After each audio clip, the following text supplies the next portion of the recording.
para você, seja muito bem-vindo ao Simples Assim. E hoje nós vamos falar a respeito do Pentateuco. E o que seria Pentateuco? A palavra penta quer dizer 5. Por exemplo, a seleção brasileira de futebol, ela é pentacampeã do mundo, ou seja, ela conseguiu 5 títulos mundiais. E a palavra teuco vem do original teuxos, que quer dizer rolo ou livro. Então, Pentateuco nada mais é do que 5 livros. Existem livros da Palavra de Deus que nós conseguimos identificar os seus autores. E o Pentateuco, esses 5 livros, foram escritos por Moisés. Quando você pega a Bíblia Sagrada e você vai no início dela, você vai encontrar Gênesis, depois Êxodo, depois Levítico, depois Números e depois Deuteronômio. Esses 5 primeiros livros da Bíblia nós chamamos de Pentateuco e foram escritos, como já mencionei, por Moisés. Quando você pega a Bíblia em Gênesis, o primeiro livro do Velho Testamento, e você abre no capítulo 1, versículo 1, a Bíblia diz que no princípio criou Deus os céus e a terra. Veja que a palavra deixa claro o poder, a grandiosidade do nosso Deus. Essa palavra criou, que está lá em Gênesis capítulo 1, versículo 1, vem do original bara.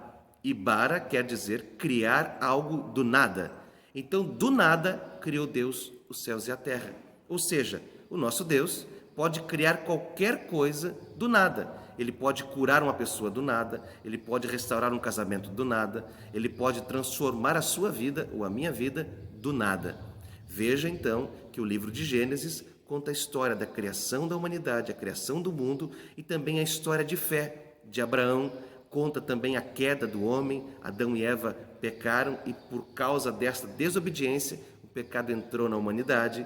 Deus levanta Abraão, o pai da fé. De Abraão, Deus cria uma grande nação.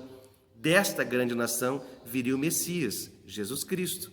Porque pela desobediência de Adão, diz a Bíblia, entrou o pecado ao mundo. Mas pela obediência de Jesus, esse pecado sairia. Então, quando você lê o livro de Gênesis, você vai ficar por dentro do início da humanidade e do início da fé. Quando você chega no final de Gênesis, você percebe que o povo de Israel está morando, no final de Gênesis, na terra do Egito. Aí você vai passar para o livro de Êxodo. O livro de Êxodo quer dizer saída. Então, quando você entra no livro de Êxodo, você vai perceber que o povo está em fuga, o povo vai fugir. Fugir do quê? Esse povo de Israel que ficou morando no Egito, no final do livro de Gênesis, ele acabou virando escravo dos egípcios por 430 anos. E Deus, então, levanta Moisés para tirar o povo da escravidão. E aí Deus, em Êxodo, conta essa saída do povo da escravidão até uma terra que Deus havia prometido para Abraão e para sua descendência. E nesse período, o povo ele fica durante 40 anos peregrinando nessa terra, nessa saída. E em Êxodo é contada um pouco dessa história de peregrinação até a ida do Egito para a terra prometida. Quando você sai do livro de Êxodo, você vai entrar no livro de Levítico. O povo, por ter ficado 430 anos aprisionado, tinha uma mente cauterizada, uma mente de escravo. E Deus, durante esses 40 anos de peregrinação, estava também transformando a mente do povo de Israel, do povo judeu. E Deus precisava colocar na realidade deles uma intimidade com Ele. Deus precisava colocar no coração e na vida, no cotidiano, um relacionamento com Ele. Então Deus entrega para aquele povo, entrega para Moisés, e Moisés passa para o povo a lei, que é a lei mosaica, a lei de Moisés. E esta lei está descrita no livro de Levítico. Algumas regras que o povo deveria ter e fazer para poder agradar a Deus, para poder cultuar a Deus.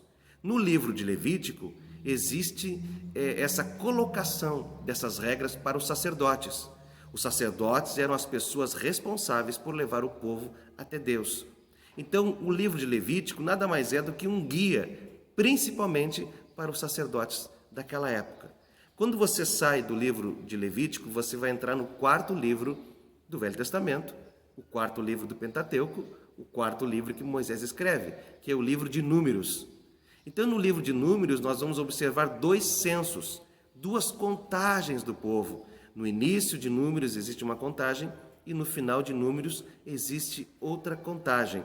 Tudo isso era uma preparação para que o povo pudesse entrar na Terra Prometida. E você vai chegar no 5º livro do Velho Testamento, que é o livro de Deuteronômio. Deuteronômio, entre os seus significados, significa segunda lei. Nesse período de 40 anos de peregrinação do povo de Israel pelo Egito, pelo deserto, aquela nação que saiu do Egito, ela acabou morrendo. E os novos, os jovens, acabaram surgindo, né, e tomaram a sua posição de adultos. Então Moisés, ele resolve escrever uma recapitulação de tudo aquilo que o povo tinha vivido, porque essa geração nova não tinha visto os sinais de Deus no Egito. Essa geração nova não tinha visto o poder de Deus se manifestando no povo de Israel de uma forma sobrenatural. Então Moisés, ele escreve o livro de Deuteronômio, trazendo à memória do povo aquilo que Deus tinha feito. Então, quando você pega Gênesis, Êxodo, Levítico, Números e Deuteronômio, você está pegando o Pentateuco, os 5 livros que Moisés escreveu. E quanto mais você se aprofunda no estudo desses livros, mais você vai descobrir sobre o início da humanidade, sobre a questão do pecado que entrou na humanidade, mas também sobre o plano de redenção de Deus, levantando Abraão e criando uma nação. Você vai descobrir como Deus trabalha de uma forma sobrenatural, como Deus tem um poder infinito e como Deus agiu com esse poder sobre o povo de Israel. Você vai perceber que Deus criou algumas regras, ou seja, existem até nos nossos dias, mesmo vivendo no período da graça, algumas regras, alguns princípios que nós precisamos cumprir em Cristo Jesus. Nós estamos vivendo agora, né, em um novo período, um período da graça, não é mais o período da lei. Mas nós observamos que para seguir Jesus nós precisamos obedecer algumas coisas. Quando você percebe tudo isso, a sua vida espiritual ela começa a fazer mais sentido. E as coisas na sua vida, quando você coloca em primeiro lugar o reino de Deus, elas se alinham. Mas você precisa desse conhecimento. E eu espero que através desse vídeo você possa ter crescido um pouco. Espero que você possa ter recebido alguma coisa nova para a sua vida, para o seu íntimo, para que você possa crescer espiritualmente. Se você ainda não curtiu esse vídeo, curta. Se você ainda não compartilhou, compartilhe. E se você não se inscreveu no canal, se inscreva. Deus abençoe e até o próximo vídeo.